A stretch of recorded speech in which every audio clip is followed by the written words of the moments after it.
Hello बच्चों, उम्मीद है आप लोग अच्छे होंगे। सबसे पहले मैं आप लोगों का अपने इस चैनल जिसका नाम बॉन्ड विद केम है मोस्ट वेलकम करता हूं। आज मैं आप लोगों को सॉल्यूशन का लेक्चर नंबर 6 जिसमें मैं आप लोगों को want of factor and abnormal molecular mass पढ़ाऊंगा। जैसा कि आप लोग जानते हैं, मैं ब्रिज कॉन्सेप्ट का इस्तेमाल करके पढ़ाता हूं, जिसमें सबसे पहले मैं वो कॉन्सेप्ट बिल्कुल क्रिस्टल एंड क्लियर करता हूं जिसे आप लोगों को 11th में पढ़ना था। आप लोग या तो कॉन्सेप्ट समझ नहीं पाए या समझ लिया, लेकिन अब आप लोग भूल चुके हैं और उन सभी कॉन्सेप्ट का यहाँ पे इस्तेमाल होना है ताकि ये कॉन्सेप्ट आप लोगों का बिल्कुल क्रिस्टल एंड क्लियर हो जाए। लेक्चर नंबर 5 जिसमें मैं आप लोगों को कोलिगेटिव प्रॉपर्टी पढ़ा चुका हूं कि वैसी प्रॉपर्टी जो सिर्फ और सिर्फ नंबर ऑफ सॉल्यूट पार्टिकल के ऊपर डिपेंड करता हो। मतलब सॉल्यूशन का वैसी प्रॉपर्टी जो सिर्फ और सिर्फ नंबर ऑफ सॉल्यूट पार्टिकल के ऊपर डिपेंड करता हो, उसे बोलते हैं कोलिगेटिव प्रॉपर्टी। इसकी डिटेल लेक्चर नंबर 5 सॉल्यूशन का लेक्चर नंबर 5 आप लोग देखेंगे तो वहां मिल जाएगा।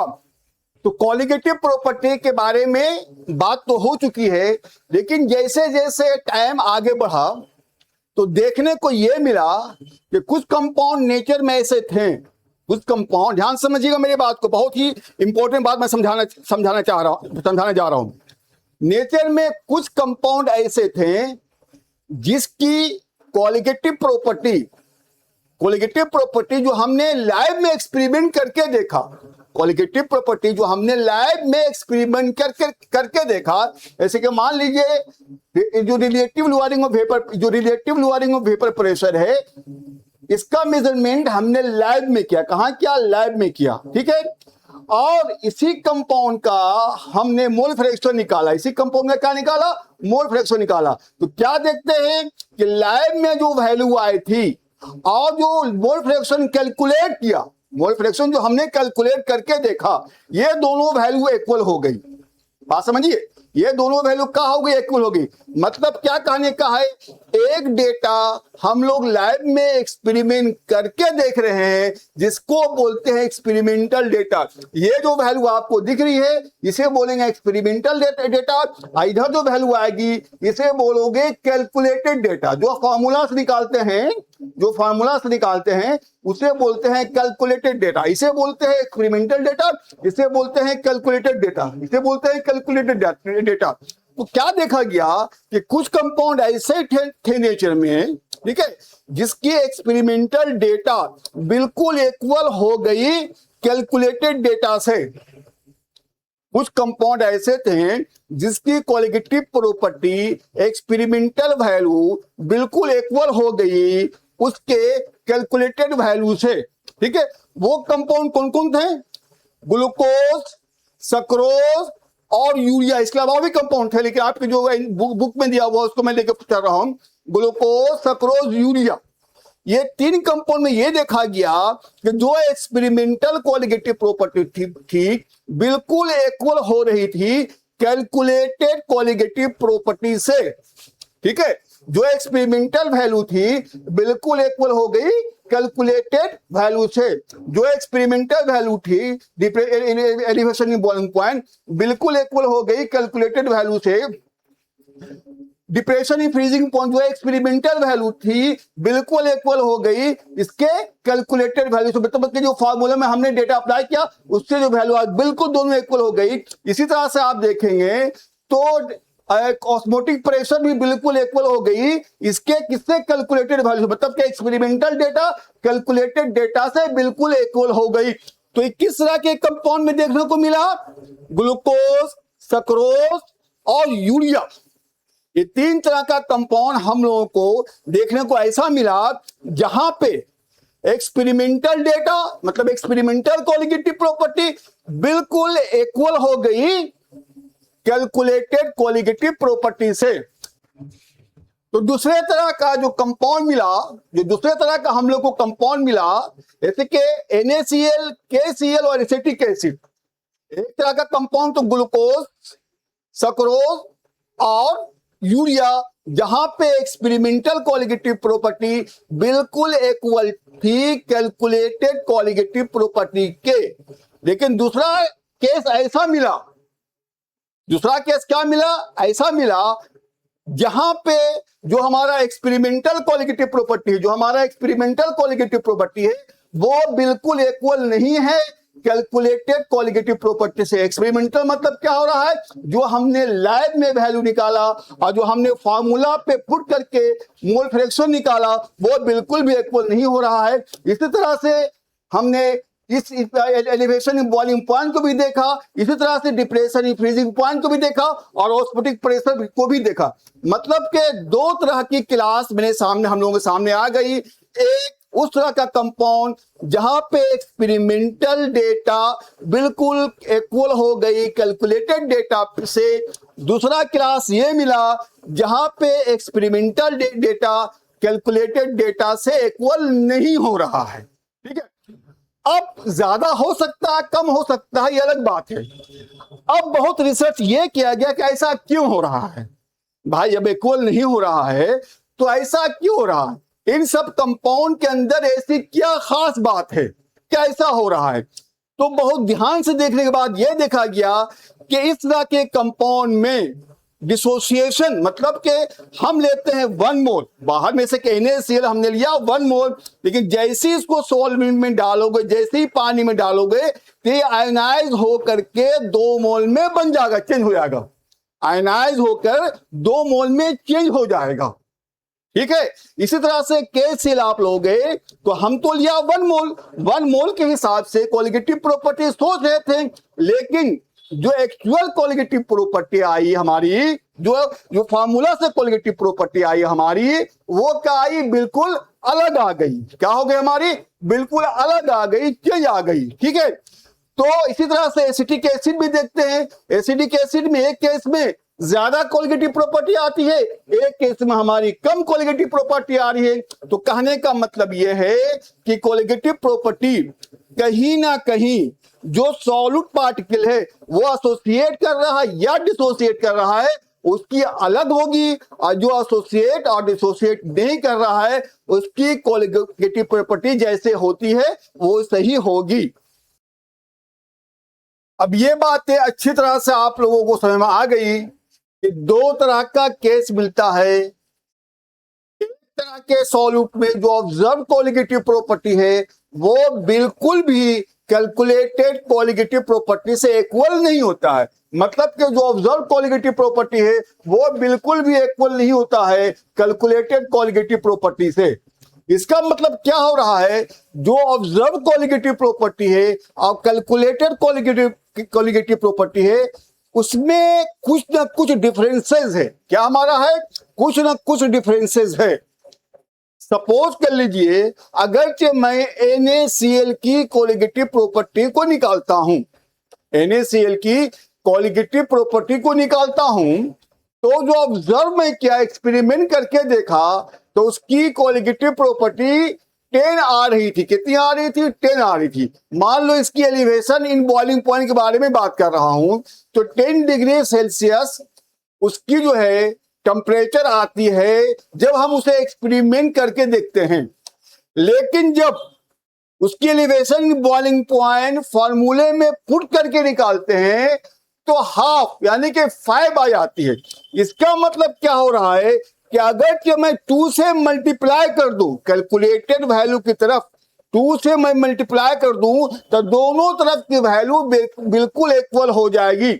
इसका मतलब एक मल्टीपल फैक्टर को मैं चुन लूं और उसको मैं मल्टीप्लाई कर दूं कैलकुलेटेड वैल्यू के तरफ, तो हमारी वैल्यू दोनों तरफ बिल्कुल इक्वल हो जाएगी। तो यहीं पे वॉन्ट हाफ आए और अपने फैक्टर को, जिसको आई से रिप्रेजेंट करते हैं, जो डिफरेंसेस हो रही थी उसको उन्होंने इंट्रोड्यूस किया। किधर, जिधर कमी थी, मतलब के कैलकुलेटेड वैल्यू की तरफ हमारा जो वॉन्ट हॉफ ने एक फैक्टर को इंट्रोड्यूस किया जिसको आई से रिप्रेजेंट करते हैं और वॉन्ट हॉफ फैक्टर उसे कहते हैं। मतलब के जो ऑब्जर्व कॉलिगेटिव प्रॉपर्टी है, अगर कि मैं आई से मल्टीप्लाई कर दूं कैलकुलेटेड कॉलिगेटिव प्रॉपर्टी की तरफ, तो दोनों की वैल्यू मतलब कि जो ऑब्जर्व कॉलिगेटिव प्रॉपर्टी है और हमारा कैलकुलेटेड कॉलिगेटिव प्रॉपर्टी है, आई से मल्टीप्लाई करने के बाद दोनों की वैल्यू इक्वल हो जाती है। ठीक है, तो वॉन्ट हॉफ जो है एक फैक्टर को इंट्रोड्यूस किया जिसको आई से रिप्रेजेंट करते हैं। अगर कि मैं इसी को रीअरेंज कर दूं, इसी को मैं रीअरेंज कर दूं तो फॉर्मूला क्या बन जाएगा वो देखिए।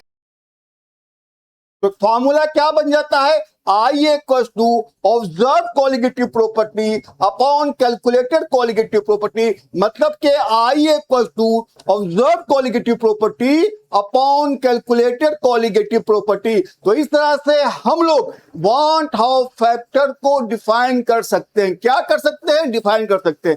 कैसे कह सकते हैं, want half factor is the ratio of want of factor is the ratio of observed colligative property to the calculated colligative property of the solution। ठीक है, want of factor is the ratio of observed colligative property to the calculated colligative property। तो इस तरह से want of factor I का एक formula निकलकर और सामने आता है। वो क्या होता है, i equals to total number of solute particle after association और dissociation upon total number of solute particle before association और डिसोसिएशन। मतलब के एक फॉर्मूला वॉन्ट ऑफ फैक्टर का और निकल कर सामने आता है। वो क्या होता है, i equals to total number of particle या total number of moles of solute after association और dissociation upon initial number of solute particle after before association और डिसोसिएशन। ये फॉर्मूला बहुत इंपॉर्टेंट है, इसको आप लोगों को खास कर याद रखना पड़ेगा। ठीक है, अब हम लोग जो वॉन्ट ऑफ फैक्टर है चारों कॉलिगेटिव प्रॉपर्टी में अप्लाई कर देते हैं। ठीक है, तो क्या हो सकता है, देखिए जो हमारा पहली कॉलिगेटिव प्रॉपर्टी है relative lowering of vapour pressure, इसको इक्वेट करने के लिए आई से मल्टीप्लाई वॉन्ट ऑफ फैक्टर का मल्टीप्लाई हमने क्या किया, एक्स का काई बी से मल्टीप्लाई कर दिया, इसके दोनों तरफ के वैल्यू हमारी इक्वल हो गई। इसी तरह से नेक्स्ट कॉलिगेटिव प्रॉपर्टी में भी हम लोग ने कर दिया। इसी तरह से डिप्रेशन फ्रीजिंग पॉइंट में भी किया और इस तरह से हम लोग जो है ऑस्मोटिक प्रेशर भी मल्टीप्लाई कर करके दोनों तरफ मतलब कि ऑब्जर्व कॉलिगेटिव प्रॉपर्टी और कैलकुलेटेड कॉलिगेटिव प्रॉपर्टी को इक्वलाइज कर दिया। ठीक है, अब हम लोग जो है देखते हैं कि एसोसिएशन और डिसोसिएशन क्या होता है। तो पहले आप लोग को यह समझना है कि डिसोसिएशन क्या होता है। जब हम, क्योंकि ये इस तरह की बातें किस में आ रही है, उस तरह के कंपाउंड में आ रही है जो डिसोसिएट करता है या फिर एसोसिएट करता है। तो हम लोगों को डिसोसिएशन और एसोसिएशन को अच्छी तरह से समझना पड़ेगा। उसके बाद उसमें बॉन्ड ऑफ फैक्टर को अप्लाई करके एक फॉर्मूला को निकालना पड़ेगा। समझने का कोशिश कीजिए। डिसोसिएशन का मतलब होता है जब किसी भी कंपाउंड को आप सॉल्वेंट के अंदर डालते हो तो वो कंपाउंड टूट जाता है। एक कंपाउंड, एक मोलेक्यूल डाला आपने, जब वो कंपाउंड टूटने के बाद दो मोलेक्यूल या दो से ज्यादा बन जाए तो इस प्रोसेस को बोलते हैं डिसोसिएशन। ठीक है, अब डिसोसिएशन भी है दो तरह का होता है। एक को बोलते हैं कंप्लीट डिसोसिएशन, एक को बोलते हैं पार्शियल डिसोसिएशन। ठीक है, पार्शियल डिसोसिएशन का मतलब ये होता है कि पार्शियली डिसोसिएट होता है और जितना पार्ट डिसोसिएट होता है उसको हम लोग अल्फा से रिप्रेजेंट करते हैं। क्या करते हैं, जितना पार्ट डिसोसिएट होता है उसे अल्फा से रिप्रेजेंट करते हैं। ऐसे बोलते हैं डिग्री ऑफ डिसोसिएशन। मान लो कोई कंपाउंड हमारा ए बी है, वो कुछ पार्ट टूटा, जो पार्ट टूटेगा उसको हम लोग अल्फा से रिप्रेजेंट करेंगे और जो पार्ट टूटता है वही पार्ट प्रोडक्ट बनाएगा। मतलब अल्फा टूटा अगरचे और एक मोल से अल्फा पार्ट टूटता है, प्रोडक्ट भी हमारा 1 मोल बनता है, तो मतलब के अल्फा पार्ट ही प्रोडक्ट बनता है। अब देखो कैसे होता हम लोग जो डिसोसिएशन कर रहे हैं वो वीक इलेक्ट्रोलाइट का कर रहे हैं, मतलब कि कंप्लीट डिसोसिएशन नहीं हो रहा है, पार्शियल डिसोसिएशन हो रहा है। कंप्लीट डिसोसिएशन होगा तो उसमें तो आई के वैल्यू सिंपली आप टोटल आयन को ऐड कर दीजिएगा, जो वैल्यू आएगी वो आई आ जाएगी। लेकिन यहां पे समझना है जब वीक इलेक्ट्रोलाइट के बारे में बात होती है, ठीक है, तो मान लो हमने कहा क्या एक एबी मोलिक्यूल ले लिया, एबी का हमारा वीक इलेक्ट्रोलाइट है और initial value at time t = 0, जब इनिशियल वैल्यू इसकी है हमने क्या कंसीडर कर लिया, 1 मोल कंसीडर किया है, ठीक है। ए बी को वीक इलेक्ट्रोलाइट लिया है एट टाइम t0, मतलब कि इनिशियल कंसेंट्रेशन जो इसकी है 1 मोल कंसीडर किया, ठीक है। अभी ये टूटा नहीं, प्रोडक्ट बना नहीं, लेकिन हम लोग इज्यूम कर लेते हैं कि A प्लस और B नेगेटिव में टूटा, तो चूंकि ये टाइम 0 पे है तो इसकी वैल्यू जो आएगी 0 आएगी और 0 मोल आएगी, क्योंकि ये टूटा नहीं, बना नहीं, 0 आएगी 0 आएगी। लेकिन कुछ देर के बाद आफ्टर टाइम टी जो है हमारा कुछ पार्ट ए बी का टूटेगा, कुछ पार्ट ए बी का टूट के ए पॉजिटिव बी नेगेटिव बनाएगा, ठीक है। तो जितना पार्ट टूटता है उसको अल्फा से प्रेजेंट करते हैं और उसे बोलते हैं डिग्री ऑफ डिसोसिएशन, ठीक है।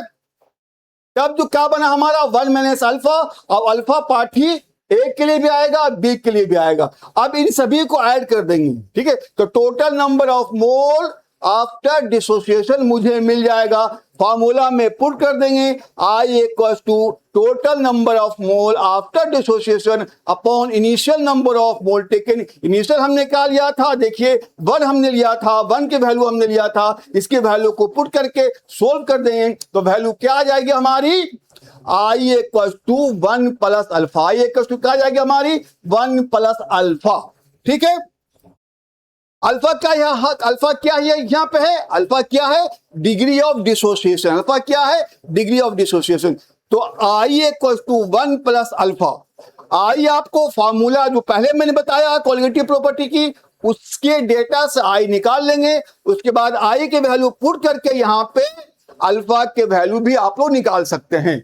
तो मैं 2 चीज बता दिया निकालने के लिए, वॉन ऑफ फैक्टर कैसे निकालते हैं और डिग्री ऑफ डिसोसिएशन कैसे निकालते हैं।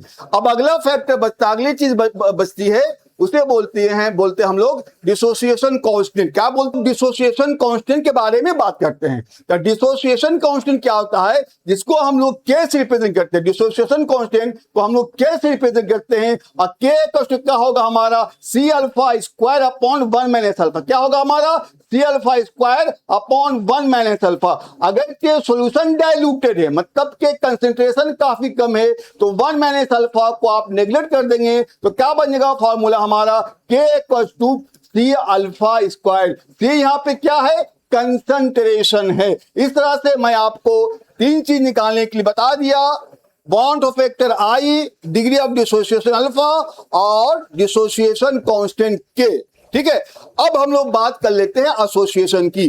एसोसिएशन का मतलब ये होता है जब आप लोग कई मोलिक्यूल लेंगे, n नंबर ऑफ मोलिक्यूल लेंगे, और जब वो n नंबर मोलिक्यूल एक मोलिक्यूल में चेंज हो जाए, ऐसे मान लो आप 2 मोलिक्यूल लेते हैं और 2 मोलिक्यूल जैसे ही आप सॉल्वेंट में डालोगे तो वहां पे क्या देखोगे, 2 मोलिक्यूल एक मोलिक्यूल में चेंज हो रहा है, इसे बोलते हैं मोलिक्यूल एसोसिएट कर गया। आई ज्यादातर जो आप देखेंगे वो एसिटिक एसिड में, जो आपके सिलेबस में है, एसिटिक एसिड को जब आप बेंजीन में डालोगे, एसिटिक एसिड को जब आप बेंजीन में डालोगे तो वहां पे बन जाएगा डाइमर। डाइमर मतलब के 2 मोलिक्यूल के हाइड्रोजन बॉन्ड मिलने से, हाइड्रोजन बॉन्ड बनने से वो मोलिक्यूल बन जाता है, इसको बोलते हैं डाइमर। इसी तरह से ट्राइमर होता है, जब 3 मोलिक्यूल बनेगा तो डाइमर ही से आपका काम चल जाएगा। तो यहाँ पे मैं कहा क्या n मोलिक्यूल ऑफ ए ले लिया, क्या ले लिया, एसोसिएशन n मोलिक्यूल ऑफ ए ले लिया। उसके बाद ये इसको आगे बढ़ाएंगे तो क्या बन जाएगा हमारा, ए में बेस में दे दिया n, उसके बाद इनिशियल मोलिक्यूल क्या ले लिया,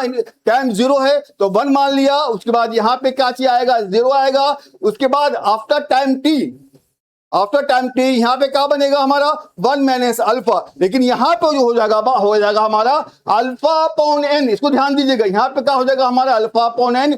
उसके बाद क्या करेंगे, टोटल नंबर ऑफ मोल को ऐड कर देंगे तो क्या बोलेंगे कि total number of mole after association, क्योंकि मुझे फार्मूला पुट करना, आई के फार्मूला जो है तो आई इक्वल टू क्या बन जाएगा फॉर्मूला, क्या बन जाएगा हमारा, i equal to total number of mole after association upon initial number of mole taken. इस तरह से आपका रिलेशन आई और अल्फा के बीच हो जाएगा।